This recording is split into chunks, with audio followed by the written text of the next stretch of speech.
Hello, everyone, and welcome to the Top Cyber Pro podcast. I'm founder and CEO of TopCyberPro.com, Jim West. And today, this is season three, episode one, and we're coming out the gate with a huge episode here because you can see I got, three other boxes here. So let me do just some quick introductions, but I'm gonna give them each a time to kind of, reintroduce themselves. But I have from MITRE, I have Dr. Spina. I have, and the two gentlemen below, I have Sean and Alex, which are the founders of the Cloud Security Alliance, CSA. And if you haven't heard about CSA, you're going to learn a lot about CSA. You're going to learn a lot about cloud security, and you're going to learn a lot about it. And if you hadn't heard about MITRE, you need to learn about MITRE. MITRE is a great organization doing tremendous things and have done tremendous things for the industry and continue to do so with the works of Dr. Spina. So let me start first with Dr. Spina, if you want to kind of tell us about yourself and what we're going to be talking about today. Okay. Well, thank you, Jim. Yes. So I lead the cloud security capability area at MITRE. And we're focused on all things cloud security. We also have cloud engineering, so we're focused on helping the government adopt the cloud and move to the cloud typically. And all of our work is for the government, typically, all in the public interest. We do some work to help other foreign, approved foreign governments and sort of, you might call it, allied forces when necessary. Um, but anyway, so we work in the public interest, and we're very well known for MITRE ATT&CK. And this is sort of in the threat modeling realm for cybersecurity. It's got a lot of uptake and adoption by vendors. It's used now in some cases to show compliance with security tools, to say that, hey, I can mitigate these threats, and therefore I'm doing really good from a security perspective. And so, so that's sort of you might say, the relevant claim to fame. MITRE has quite a number of other things. We're very good in developing frameworks. We have a Defend framework.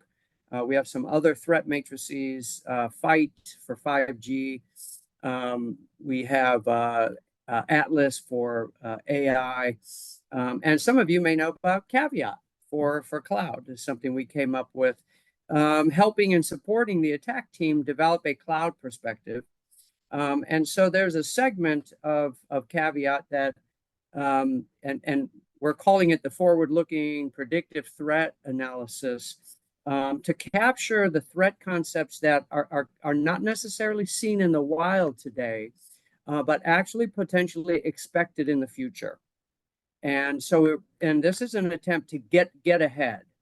Another thing that we have going at the moment, and this is sort of a MITRE with CSA, and I'll talk a little bit about CSA in a second, with CSA initiative, is our Cloud Safe activity. And we have a Cloud Safe task force. CSA is a partner with us on it. And, we're focused there on one of our initiatives is continuous testing. And again, the focus, make the cloud safe in a security perspective. And so in continuous testing, we want to be able to bring in this notion of predictive analysis, predictive threat modeling, so that we can actually come up with tests, in real time against production systems, red team like, blue team like, that help us to understand the security of our systems and what we might build to. So if we're setting out to invest our money in cybersecurity capabilities, we want to use these seen in the wild and predictive threat models to help us understand where to put our money, how to build things, what should be the requirements, and then finally how to operate them to be successful. So given all that leads me to CSA. I was introduced to Cloud Security Alliance because when I started at MITRE in 2014 doing cloud security, I very quickly had to bone up on what is cloud security. Well, at the time, it was just cloud was kind of emerging. Yeah. I had helped the DoD consolidate. They had a big data center consolidation in the early 2010s, 11, 12, 13, 14. And I was able to help build the Mark Center cloud security program, which was the first VMware DoD cloud as a consolidation of many. So I came to MITRE and I started running the cloud security capability, and there was really not a lot of guidance for cloud security out there at all. It was really just CSA. And when I went to CSA, I noticed that they were very well published, had a lot of good research groups, magnificent, but they had a huge following internationally. But I didn't see the voice of the U.S. government in CSA and what they were doing. So I said, okay, I've got to bring this. I represent the government. I'm in the government knickers all the time doing work. Let me try to bring what I know about them to these working groups so that I can help to better shape these standards and programs and initiatives to include the needs of the U.S. federal government. So that's how I got with CSA. Well, so just to kind of touch on, there's a lot of information that Dr. Speedy just put there, and guys, we're about to get to Yeah, your sorry. introductions too. But no, that's great Sorry because about that. if you're dealing with any business today, whether they realize or not, are dealing with cloud in some factor, whether it's through a partner that they got to share collaborate information on. There's all kinds of ways where we touch the cloud, and so the U.S. in particular had, because our laws dealing with data are usually regulatory, where there are different sectors and different laws and regulations that govern these things. It's sometimes hard to get everybody to agree on like what the standard is going to be for everybody or what the baseline security is going to be. So that already in and of itself is a challenge in IT, with all these different sectors kind of playing by their own set of rules, if you will, and also laws are typically behind the speed of technology. So in the early days, the number one thing that everybody worried about in the early days, and it's still a concern, it's actually probably the biggest concern is escalation that will go beyond the VM visor, if you will, the hypervisor, what's called hypervisor escape. Was probably the biggest concern. It still is today. That would be like, once you get past that, you can have access to everything that system sits on. But the work that Dr. Spina is doing, she's helping to bring some common ground, if you will, that will apply to all sectors, all industries, and so that's a big challenge. That is like trying to take on a whole elephant at once. So her coming across CSA, who has also been working internationally and partnering with a lot of brilliant minds throughout industry to kind of bring this common ground together. That's one way of tackling the elephant in the room, which is how do we secure ourselves in the cloud? So I hope I kind of summed it up there, but Exactly. that's what it is. These folks here are trying Did it. to eat this whole elephant together, and it's better to have a group of people to eat the elephant. So without further ado, I also want to turn it over to Absolutely. Alex first. Tell us a little bit about yourself and why CSA is important. Sure, thanks, Jim. Um, yeah, so I'm a research analyst with CSA, so I'm directly involved with these that were brought up, kind of just helping um, organize and kind of just keep people on track and progress these papers and publications that we work on and try to get something useful out of these groups and bring a whole bunch of really smart people from all different backgrounds together and to get something out of that. So I've been doing that, and with that, I've been involved with this caveat group as well as some a health information management group, and data security, and one of the AI groups. So have that kind of perspective on things. And yeah, my background, I've come from some wireless networking and engineering positions, and just kind of throughout my career, I've had a few different positions. One with like a local city government, but also got into the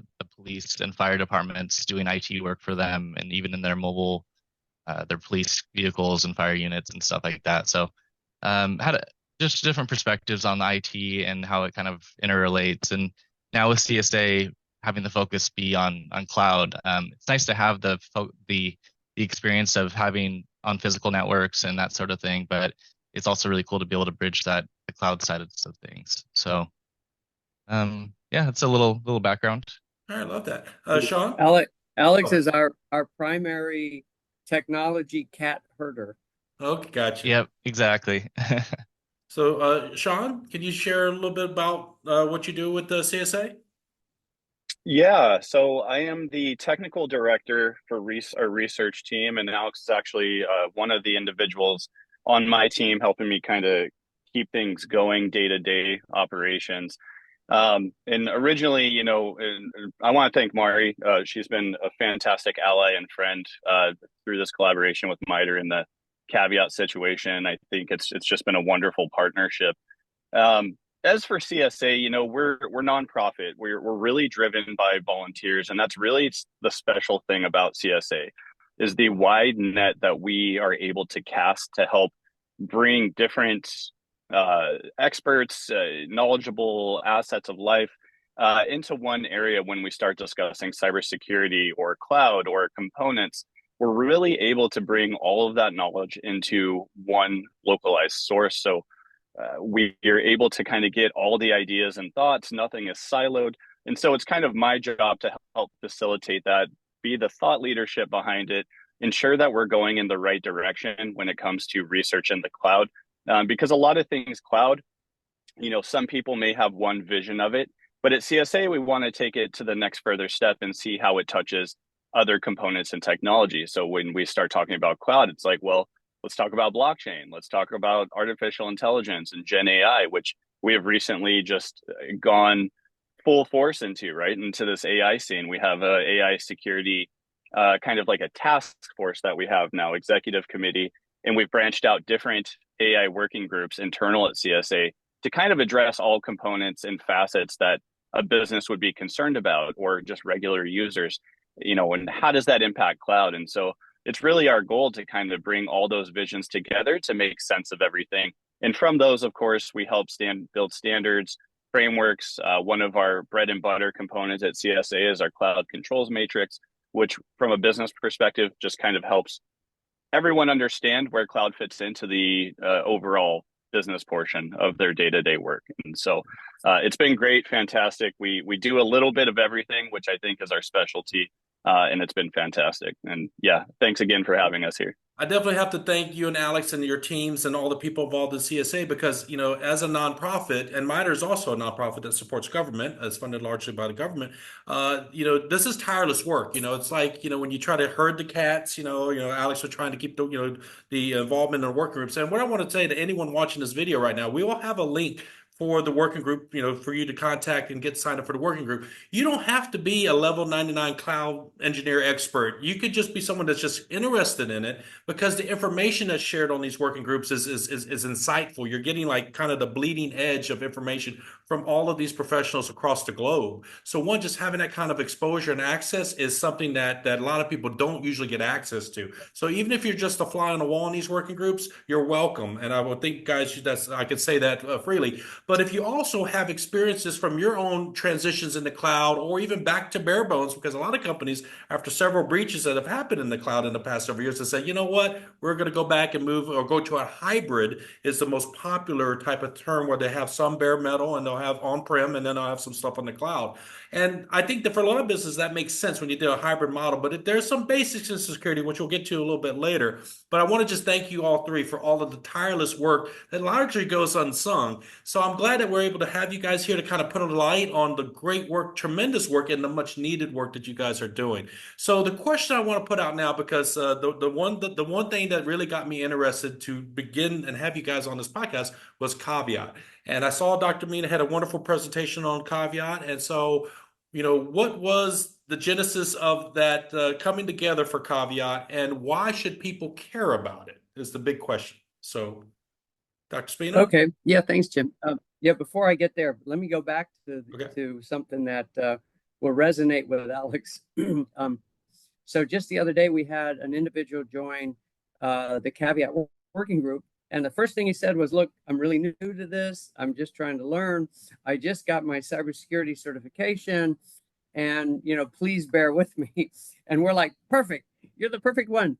So the reason in this case, and so just as an example of why it doesn't matter what level you're at, is that we're working on a chat bot, and I'll have to maybe explain a little more of this about this later, but a chat bot using the Caveat data.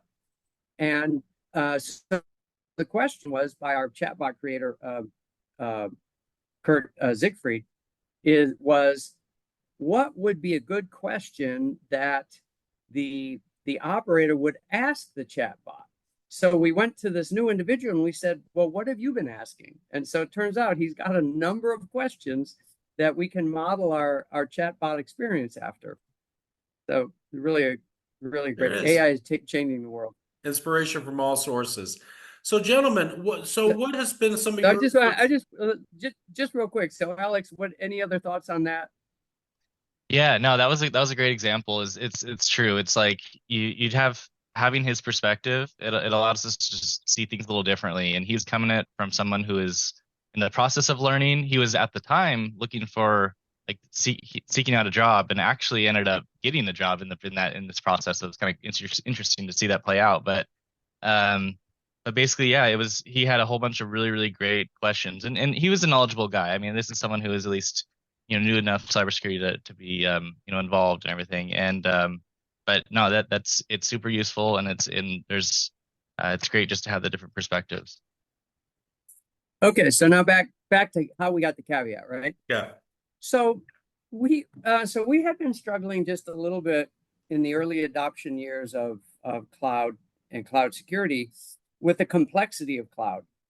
And I think we saw in 2019, I think it was President Trump put forth his it was through an OMB memo. We put forth his Cloud Smart initiative, and Cloud Smart said take security seriously, but also include skills training for your workforce. Focus on the workforce, because we very quickly realized that there was a gap. Now we continue to have this gap, and in transitioning from an enterprise on-prem approach, traditional IT, into the cloud, we tend to still get, well, the cloud is new, innovative. We get these high-tech focus groups in our silos, and that are separate from the enterprise, because they're off trying to figure it out, implement, get it working, blah, blah, blah. And then we end up asking them to integrate back in with the enterprise cybersecurity processes. And it's not always flawless, and there tends to still be gaps. So we're still wrestling with the impact of the skills gap. And so anyway, as practitioners, we're like, well, okay, the attack model is really, really good. But when, for example, it has a mitigation, like say, apply MFA or apply least privilege, or put up a firewall, we wanted to get to a point where we could very uniquely understand what it meant in each particular cloud service to do a particular mitigation. Yes. So basically, our work is cut out for us forever. But we also wanted to understand that now for each particular cloud service, how might the threat and the threat actor actions, the procedures, actually be different from what you might normally see, or what might be specified in the attack model already. So we wanted to try to take it to a lower level of detail in terms of threat modeling, and definitely a low level specificity for the mitigation, so that the practitioner had a sort of a quick reference. If here's the threat you're going after, then here in this service would be the mitigation. It seems like, we're trying to boil the world. There's definitely a lot to go after, but there are some fundamental cloud services, right? Like the ICAM services, IAM for Amazon, or Entra ID for Azure. Mm-hmm. There are generalized, very common services that we can go after first, and I think that's probably what we're going to be doing. But that was the genesis. And go ahead. Yeah, and then the other thing, the reason we went to CSA with it, because the MITRE had a pilot on Caveat. Let's see, can we do this? We actually got to a point where we convinced ourselves it was good, it was useful, and there were a number of contributions to attack model that actually got published. So we said, okay, we're onto something, but we need the CSPs and we need industry to help us. It's not something MITRE alone can really do on their own. So that's when we brought it to CSA, and we said, hey guys, please, can we partner? Is there a way we can do this so that you can help us bring in industry to get the right eyes on this? Because it's still a valuable thing. And it definitely is. One of the things I wanted to kind of highlight for anyone watching this, you hear about data center breaches, but there's been a couple of things that kind of flew under a lot of the mainstream news for IT cyber. And one of those was a few months ago, I think it was a couple of weeks after the Germany summit, the cyber summit that we met at, Dr. Spina, there was a Microsoft guy presenting about, AI and incident response. And I kind of raised the awareness in the room to say, hey, it's great that we have the capability to have AI assist us with incident response, but we have to be very careful and do practice our due diligence because it can do automated responses that maybe, may shoot ourselves in the foot. And 2 weeks later, there was a region of Microsoft's Azure environment that got denial of service because of an automated response to what it perceived and analyzed and perceived as a threat. And for a small window of time, their customers weren't able, legitimate connections and people weren't able to get to resources for, it was about half a day. And that was an example of why AI, you still have to have the human element involved in your cloud security and so forth. So even a big company like Microsoft, of course, a CrowdStrike, which is not really a cloud issue, it's more of a change config management issue, which we're not going to discuss on this podcast. But Microsoft Azure still have issues trying to adopt AI. And hearing these guys talk about they already got focus groups and teams looking into this already, that's a kind of bleeding edge that I'm talking about, that you want to be connected with CSA, you want to be participating in these working groups, because this information, they're going to publish it, it's going to be immediately available. And as cyber professionals, we're also on that front line supporting our organizations to be secure in these environments and so on and so forth. So I want to kind of turn it over to you guys a little bit to talk about your experiences with Caveat and what are some of the things that you feel that people need to know about the Caveat tool and program. Yeah, well, one of the main things when, Mari approached us initially and we started really diving into this, and one of the coolest things I think about this was the quote unquote theoretical component where Caveat really comes in, right? Like controls that you see that are built, companies put out standards, frameworks, it's all from findings. It's all from things that have happened out in the environments that we can prove have happened.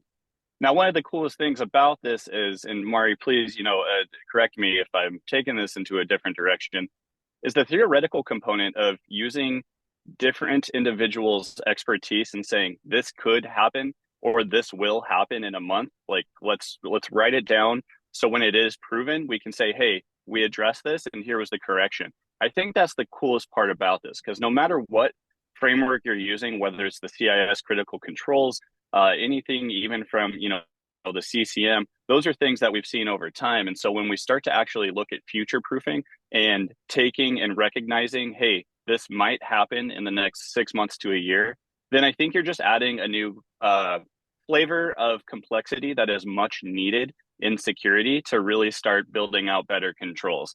It's, Mari said this, it's difficult. It's going to be a never ending task, but that's one of the also cool complex things about Caveat is we're taking a look at the future and trying to get one step ahead before it even happens. And so that was kind of my initial take and why this whole thing was so unique and cool in simplest terms. Well, when you're trailblazing, you got to go through the brush, and the brush has thorns. So again, no one wants to be in the front with the machete chopping through all the noise trying to get somewhere. So I applaud again you guys for doing that. So one of the questions I have is, obviously when you're getting these scenarios and people say, "Hey, this is something that's potentially going to happen in the next few months," what immediately the bell that goes off in my head is informed threat intelligence, right? So are you guys doing any kind of cross correlation and partnering with like the CTID or any other threat intelligence groups? Yeah, I can talk. I don't know if Alex wants to say something about that, but the first order of business with the CTID, which is the MITRE Engenuity Center for Threat Informed Defense, is they have the Engenuity group has a tremendous database of threat scenarios that are actually developed.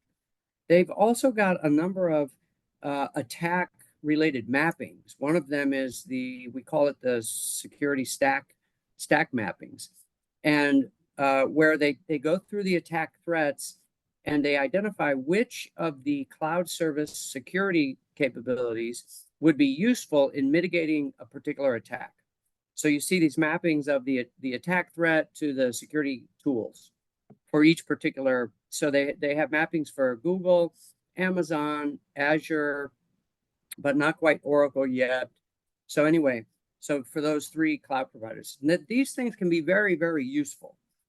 So the first thing that we're going to do is for our chat bot is we're going to make sure that our chat bot is cognizant of all that data so that it can be brought to bear. When the cyber analyst says, hey, I think I'm seeing these are my observations. Is this a real threat? Am I experiencing a threat actor? What threat actor might it be? And oh, by the way, how might I mitigate it? Right. And so it's got that context to. So my position on AI and these frameworks like that MITRE works on is that they can be money when it comes to helping the AI system sort of narrow down on the right answer. Anyway, so I'm big on that. So I recently on the podcast had those Matthew and Edward who had went to DEF CON in Vegas a couple months ago to do a presentation about AWS AMIs and their research. They had a limited amount of funds, but they were able to basically what I would say get a teacup of data, if you will, from a particular region of AWS and analyze that teacup of data. And what they found in their presentation was just mind blowing of what companies don't realize what's accessible through their AMIs, their public AMIs. And so the conclusion was that, hey, if we only had more data to analyze, we feel that this would just be more exponential, of risks that companies are endured. And their story about how they tried to contact these companies and fell on deaf ears. They tried to had a couple times they're trying to reach AWS, and finally they got in touch with the right team at AWS, and they started working towards the better. But this is still, there's a lot of great security researchers out there that are doing great work and research into cloud security and other factors. So, guys, how do you find your experiences when you are dealing with other organizations trying to work towards the same goal? What has been some of the other organizations you would highlight in this effort of partnership and trying to achieve this goal of securing cloud? What would be some other entities that you would like to acknowledge? Oh, I mean, right off the bat, NIST, CISA, I mean, multiple government agencies, local government agencies that have kind of been seeing the same things. We see them approaching us asking those same exact questions, Jim. And I think, it's been a multitude and maybe more than I can even think of to name right now, but they're all kind of recognizing the same thing. And to go back to, the whole Black Hat DEF CON thing, I think what raised a lot of awareness in the last couple months was a lot of discussions around critical infrastructure.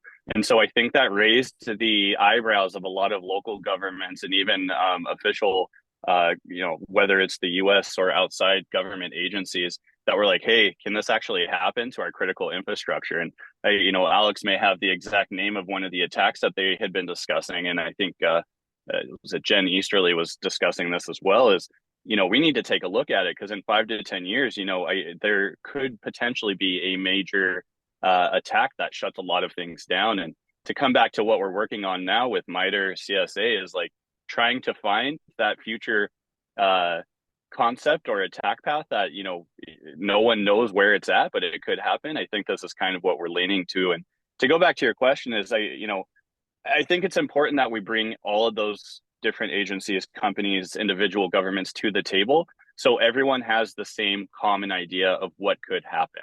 But we have recently had a lot more from local agencies, I would say.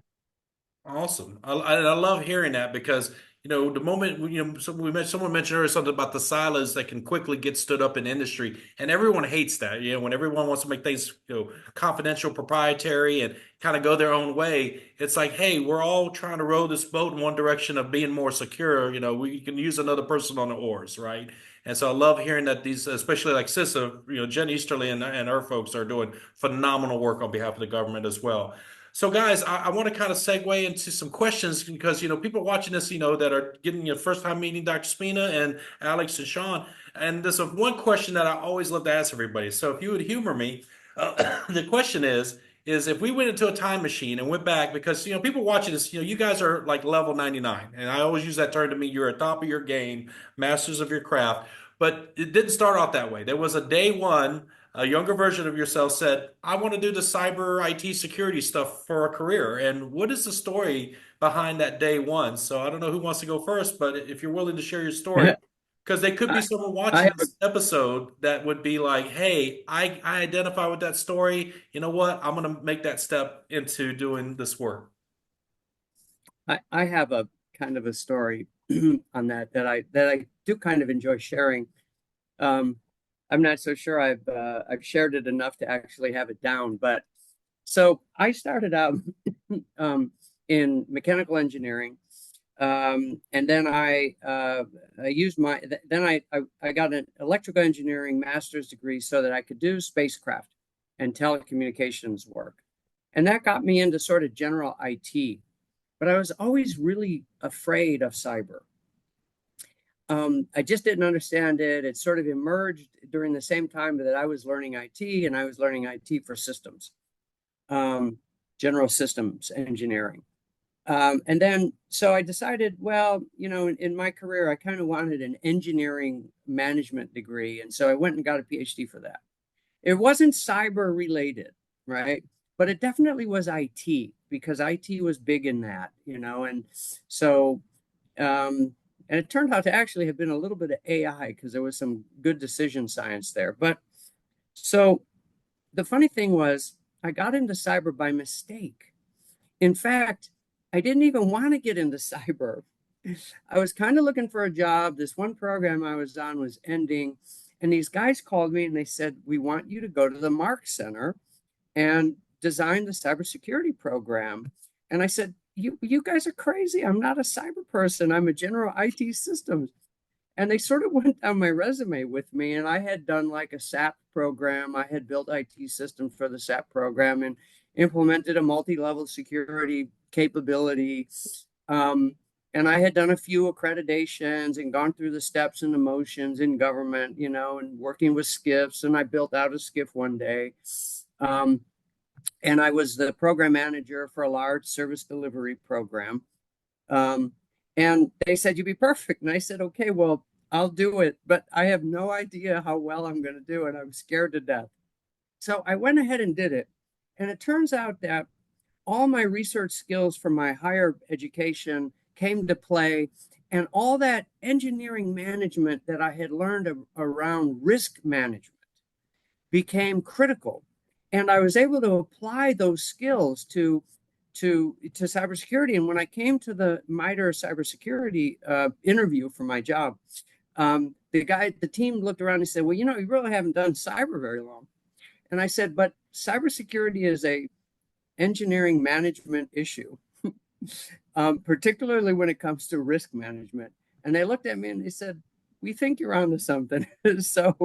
So that actually kind of got me the job. And then the rest is I just sort of started to lead it, and I took it from there to doing the right thing. One of the mottos that we had at MITRE was just do the right thing.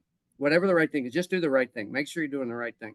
And so when you're talking about securing the US government, I believe it's actually easy to figure out what's the right thing. Mm-hmm. So that's sort of my claim to fame, and sort of by accident how I got here. My only feedback to that, earlier in your story, you was talking about how you was afraid of cyber. Well, guess what? Cyber's afraid of you because you're bringing a lot of security and helping organizations with the great work you do. So cyber needs to be afraid of movers and shakers like yourself. So I really appreciate the work you do. Alex, Sean, you want to share your story of what day one of the decision to do the work you do? Yeah, Alex, go for it. Okay, yeah, I'll start. So yeah, and I think me and Sean both have different perspective or different kind of backgrounds as well. So it'll be interesting to see. Just to kind of start way back from just, I think the core of it all and just IT, and then eventually leading to, everything else involved with that, cybersecurity in general.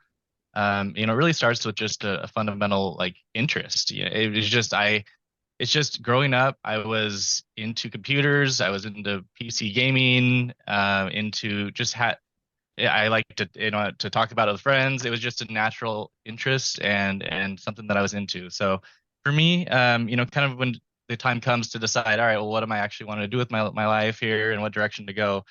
I had a few ideas in different directions, and maybe electrical, maybe instrumentation, maybe because I was always into technical kind of things. I was even thinking teaching or that kind of thing, different direction. But for me, I think the choice was always there of computers and networks and everything else that branches off into. So yeah, I went directly out of high school into a technical information technology and communication systems program.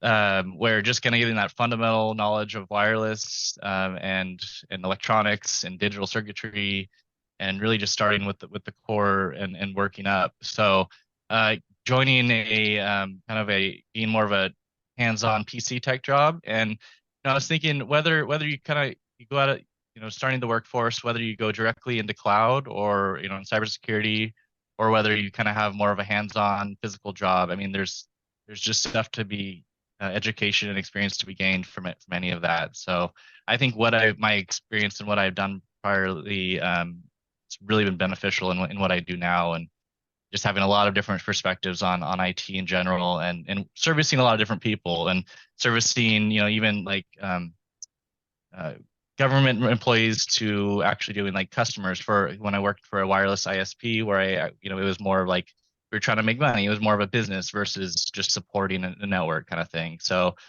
anyway, it's just kind of a little background there. One question I have for you: you mentioned you as a PC gamer. What games were your favorites back then? And I don't want to date you or age you for our audience, but what was Oh, your no, games back sure. then? I mean, back then, I would say, the one that's coming to my mind, like the Command and Conquer, like Red Alert, and like real-time strategy games, were probably the go-to, I think, for favorites. Warcraft, StarCraft. StarCraft, yep, exactly. Okay. Warcraft, All StarCraft, right. All right. for sure. And something you also mentioned, with the work that you did with like the local government entity and other different organizations working for an ISP. What's beautiful about it is all like with Dr. Spina, those experiences you had along the way still benefit you in cyber. And that's why, Exactly. no Absolutely. matter your background, if you was in education, if you was in oil and gas or fintech, whatever your experience and perspectives were, that's needed in cyber because it's going to only benefit. Because if we all had the same perspective and we all was reading off the same sheet of music in the terms of our knowledge base, we'd never get anywhere, right? But it takes these Yep. different perspectives and viewpoints to really start to move things forward. So Sean, you're last to go. What is the story of your day one? Yes, this will be another interesting perspective. So growing up, super into video games, kind of like Alex. I never ever had a thought that cybersecurity or technology, the way it was going, would even be in my purview, and I'll get to that point shortly. But at 16, 17, I was actually, without even knowing it, I was probably doing a lot of hardware hacking at the time. Not even saying the cross section into security, but I was doing modded controllers, tearing open controllers, seeing how they work, how to get some faster shooting in video games and things like that. And then fast forward to graduation at 18, I was like, hey, you know what? I want to go be a game designer. That lasted for about 3 months, failed out of that school. So basically a failed art student. And then, that's when my dad, he was in the DoD military, basically my entire junior high to high school career. And he's like, we're going to go to the recruiter. I'm taking you to the Navy recruiter. We're going to get you signed up. So from that discussion to 2 weeks later, I was actually in boot camp. And Alex and I, funny enough, grew up with each other. And so I think he can even attest how quick the turnaround was. So needless to say, for 8 years, I spent the next half of that doing naval intel with a few deployments to Guantanamo Bay, doing some ground intel stuff, a little bit of work there. As Mario knows, probably can't discuss too much of those things. Yeah. But I never even considered security at that point. Still, I was heavily involved around it. My job so much wasn't into some of the aspects you would see now. But as soon as I got out, used the GI Bill, I was like, hey, I think security. I saw some of it, hands-on stuff. This looks cool. Bachelor's, master's degree. We flew through those with the GI Bill, tried to finish it as quick as possible. And so it was a really unique way that I got into the industry. And if I could have gone back, to when I was tinkering with hardware components, trying to make things do something they shouldn't have, I probably now would have told myself, hey, get into the physical offensive stuff. Like if you're really curious about computers, to me, the one facet I wish I had done was looking how things work. I wish I had done more in Linux. I wish I had gone, become familiar with Kali at the time, and really seeing how one computer can talk to another. For me, foundationally, that would have helped my career a lot more. I started, as Mari can probably attest, when you do the scholarly side, let's call it, or the education side, you learn a lot of the high level risk associations, the management of systems, but maybe not so much the hands on. And to me, in my career now where I've gone and I'm still always learning, I wish I had known the inner workings of a lot of that. A lot of network people find success in security, and I can absolutely see why in these days, because when you understand how those systems work, and this could be on-prem or cloud, right? If you know how those systems work and you understand attack paths, it kind of makes your job a little bit easier when you're, in an upper management position. So yeah, that I failed art student all the way to, kind of my career now. And it's interesting because you don't expect it, but it kind of just happens. So my question to you, you That's a mentioned good you, one, yeah. you did the school for about 3 months when you realized it wasn't for you. What was the dream game that you had in your head that you wanted to create as a game designer? Yeah, Gears of War. I was super. I will answer that immediately all the time. Favorite game all the time. What game did I want? I wanted to work. I forget. I think they're called the Coalition now, is the gaming company. But there was the guy back then, super popular. Gears of War was this best selling game, super unique. That's who Yeah. I wanted to go work for. Awesome. It didn't take much time though to see how competitive that field is. So Thank you all for sharing So your I, stories of day one, because to me, someone watching this, there's going to be something they're going to identify in themselves and their journey. Because that's the thing, there's 100+ ways to get into cyber, and it doesn't matter what your past experience is. Your day one, you could start when you're in high school, transitioning, going through service, through back into commercial sector, or you could already be someone that's got 20, 30 years experience. There's no time limit or age restriction in cyber. And so we need everyone in cyber, all their experiences, all their perspectives in cyber. I hope that I hope to work till I'm 70. Don't we all? So if But you also humor let me, I me like to go ahead. I wanted to add on to Sean's the concept of knowing how things work. Can I just a Yes. minute? So so this one guy does. Do you know Mudge?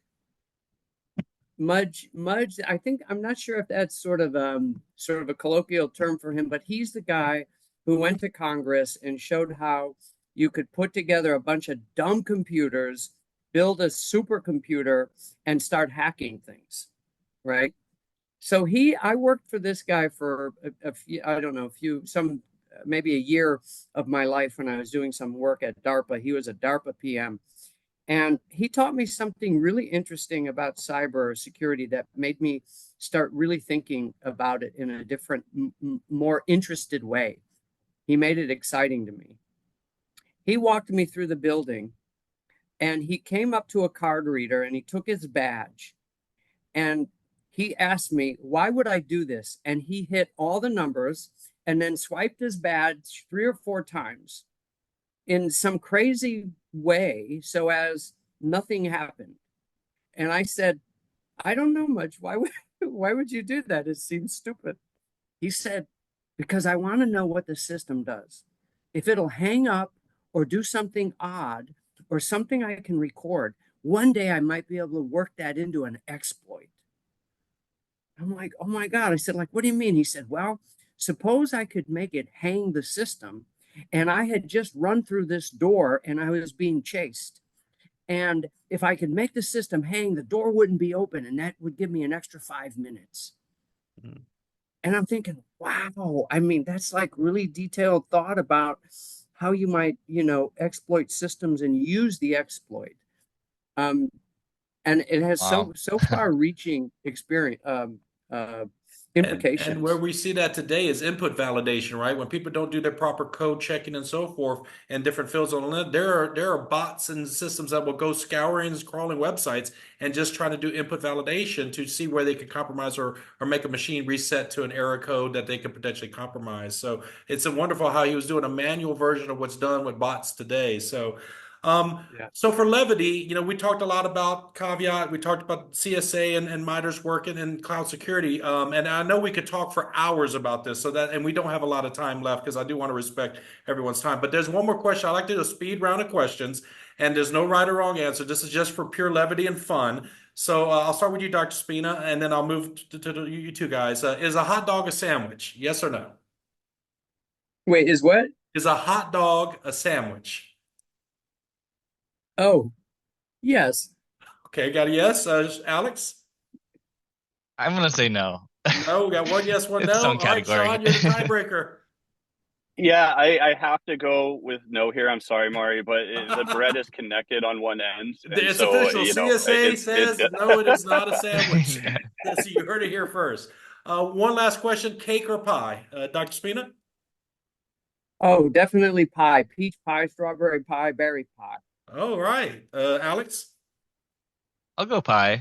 That's pie, a good two for bet. pie. Sean, What is cheesecake considered? Is that pie? Or, I I would think it's go got maybe with cake cake in the then. name. It's an Yeah, all okay. fat pie. Yeah, I'm going cake. I'm going All cake. right. All right. So back to a serious question. What's been your favorite book of all time that you've read, and then the last book you read that you're willing to share with anyone watching? Anyone can start on this one. So your favorite book of all time and the last book you read. I'll go first here. So all time, because it's the only one I can remember. I read multiple times growing up. Last time I read it was probably 16, 15. But Holes, the book Holes, it was just such an easy and fun read for me. And, it's not too philosophical. I like a good light read sometimes. So Holes probably my all-time favorite. And now moving to Nice. more philosophical, the last one, The Four Obsessions of an Extraordinary Executive. When you move into higher roles in security, sometimes you just need to see what others their suggestions are, and so that one has been a fantastic one for kind of changing your mindset in for any executive role, but specifically making the ties to security. Nice. All right. Anyone else want to share their favorite book of all time and last one they read? I'll go. Okay. Sure. So for all time, I would say again probably one of the few books I've read more than once, and just was always into from a kid. But Ender's Game, the sci-fi classic. Yep. Just that one just really resonated as far as just how interesting of a story and great characters, and just the conclusion there. If for people who know how that ends, it's pretty amazing. So and thought provoking. And for more recent, again, kind of in the sci-fi world as well, but I definitely haven't finished these. I just kind of started in on some of these, but a book called The Holographic Universe, which is kind of getting deep into quantum principles and that kind of thing. And along the same lines, another one called Frequency, which is kind of doing the same sort of thing, where it's really looking at things from a very large scale, quantum scale, that sort of thing. So, but not too far into those. They're a little deep, but very interesting. Yeah, cool. Dr. Spina, do you have any books you'd like to share? Well, I don't know, but I love the Oh yeah, quantum actually a great theory series books. that you're getting into. So what I'd like to Nice. do now that we're going to wrap So up no, because I'll give you. oh, Let me I'm give it sorry, to Dr. you. Spina, go ahead. So I would say Zen and the Art of Motorcycle Maintenance is Excellent probably book. my favorite I was just talking to a because colleague about that, Zen and the Art of Motorcycle Repair, and because I was trying to give him inspiration to work on a philosophy book of his own, and I was just talking about it. What a coincidence. yeah, and I'm actually writing one on my own right now about adventure riding through West Virginia. So it's kind of a similar thing. There's a little bit of that in it. But I guess the last one, I had to look it up because I just bought it. It's The Anxious Generation. And since I have kids, and I also have a friend who's kind of worried about this stuff, what has the social media actually done to our kids? And they evolved somewhat differently than us, than the older, than older parents because of the timing of the technology. So anyway, just something interesting. Okay. So I know we all have like our main day jobs that we do, but a lot of us are involved with like other volunteer efforts, charities, not-for-profit work beyond the work that we do as our day job. Do any of you want to share anything that you're working beyond the day job? And it could also be projects of your own, whether you have your own tech blog or social media that if people wanted to follow the work that you do, that you also would like people to connect with you on. Oh, Yeah, please connect with me. Yeah, I'm doing a adventure riding through West Virginia kind of retirement business that I build slowly on the side, all approved by my company, by MITRE to do it. But yeah, so wvadventurerides.com. Okay. No, no, I think it's .org. .org. No, it .org. is .com. Never mind. Well, if you give Yeah. me the URL, give me the URL. We're going to put that in the description below. So if you want to connect with Dr. Spina and do some adventure riding through, was it West Virginia you mentioned? West Virginia. West Virginia. We're going to It's have all the about link. dirt bike riding and motorcycle riding through the wilderness That's exciting stuff. Here she is, and camping. Dr. Spina Yeah. is doing great work in cloud security, and she's also riding bikes out in the trails. So what a dynamic person there. Alex, Sean, do you have any things, projects or volunteer work that you do you'd like to highlight? Yeah, I mean, outside of, I try to stay heavily involved on LinkedIn, writing articles, assisting on podcasts. I feel like I've been doing that more recently. Please feel free to follow. I always like to, have all discussions from multiple people, even getting DMs, helping people along in their careers. It's something that I've kind of been passionate about this last few years is where do I get started? Can you help me? Aside from that, a little project I'm trying to actually develop, and I saw a need for it on AI attack labs online. I'm trying to build a series of, any attack paths you see through AI, building digital labs so individuals can go in, see the exploitation in real time, and kind of how to mitigate it. It's just something in my free time I'm doing. Maybe nothing comes of it, but it's something that's helping me learn I this like wide it. world of Gen AI right now. So I love it. Alex, is there anything you'd like to highlight? Yeah, sure. So just as far as projects go, just a kind of a fun hobby thing I've done that's in this world is I've been crypto mining since 2017.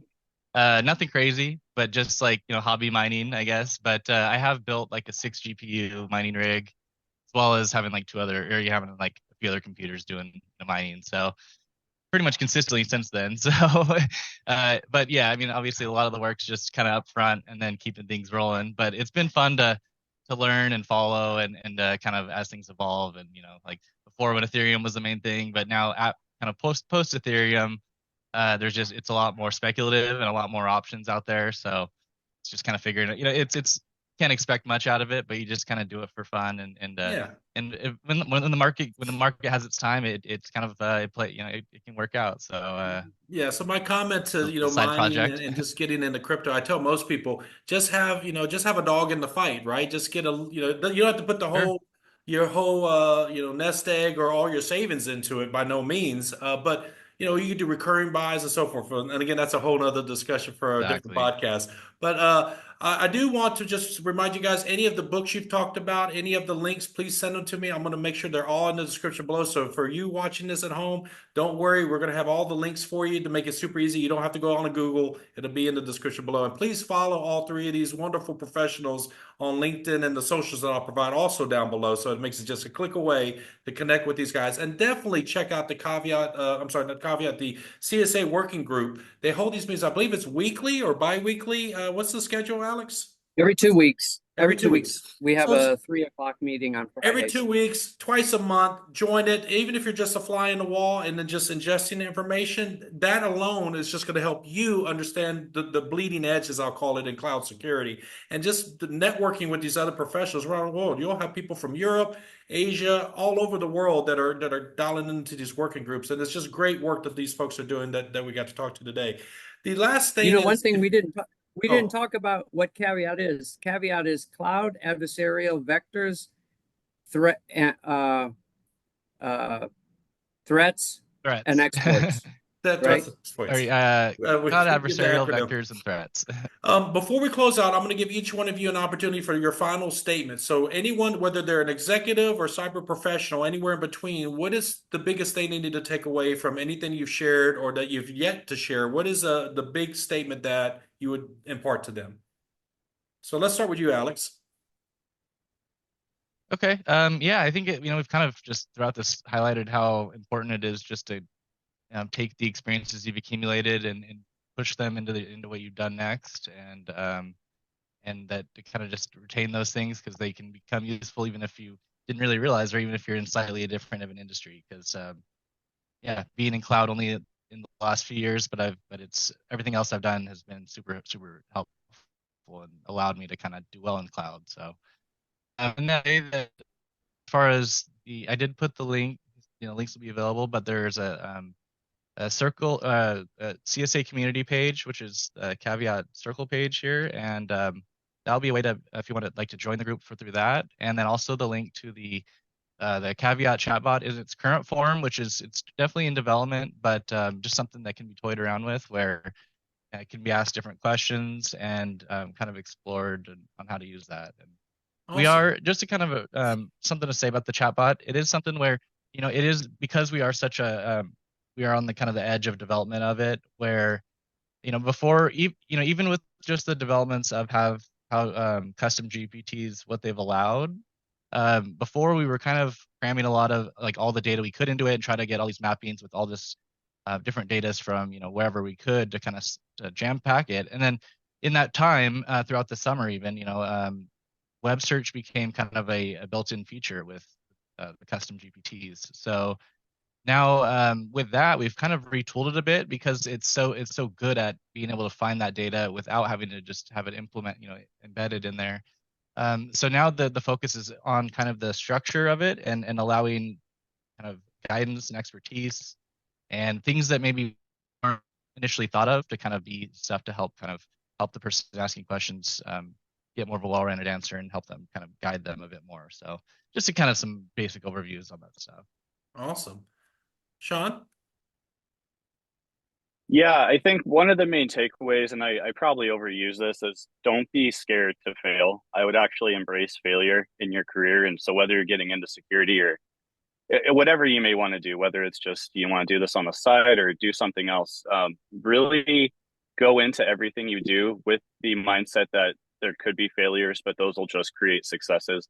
I like to think where I'm at now in my career, it was built on failures. And so you're only going to be as successful as you getting those hurdles. And so embrace them. Don't be scared to fail. If you're ever in a position where someone is kind of shunning you for failure, maybe that's not the situation you should be in. And, don't take that as the only word that's out there. So definitely embrace it. Okay. I'll, that's an awesome. Yep. So I think secure by design is a little bit of a fantasy near term. I just don't believe that our software builders can actually necessarily always build secure software. As a result, if you go into cybersecurity as a career, you will probably have a job, a good paying job, a healthy job for the next number of generations to come. So I would say it still continues to be a great career field. And there's just going to be more and more work in it for at least a few more generations, I would expect, if not forever. Forever, yeah. There's a statement when Sean, when you was giving your final thoughts, that it just reminded me of. There's a show called Ted Lasso, and if you guys haven't seen it, it's a funny, great show. But there's a scene that's really popular, and it's made its rounds on the internet, where he's talking about be curious, not judgmental. And I think that that's the key thing. Curiosity, being open-minded to learn new things, being a sponge. When you come onto a team, learn from your peers, learn from your colleagues. And if you're fortunate enough to have someone that can mentor you along your career as well. And that's all important because we all, with our collective information, we can move mountains, when we work as a team. So thank you all for the work that you do. I know I've said it time and time again, but folks that are watching this, you just don't understand. This work largely goes unsung. The countless hours, the countless meetings, the countless calls that it feels like you're getting nowhere. I can only imagine the days, weeks, and months of frustration that all three of these folks have felt, but they kept moving forward to doing the work that they're doing on behalf of the industry. So again, thank you guys so much. Thank you for your time. And again, there's an open invitation for you guys to always come back on the podcast at any time. So thank you so much. Thank you, Jim. Really appreciate that. Yeah, thank you.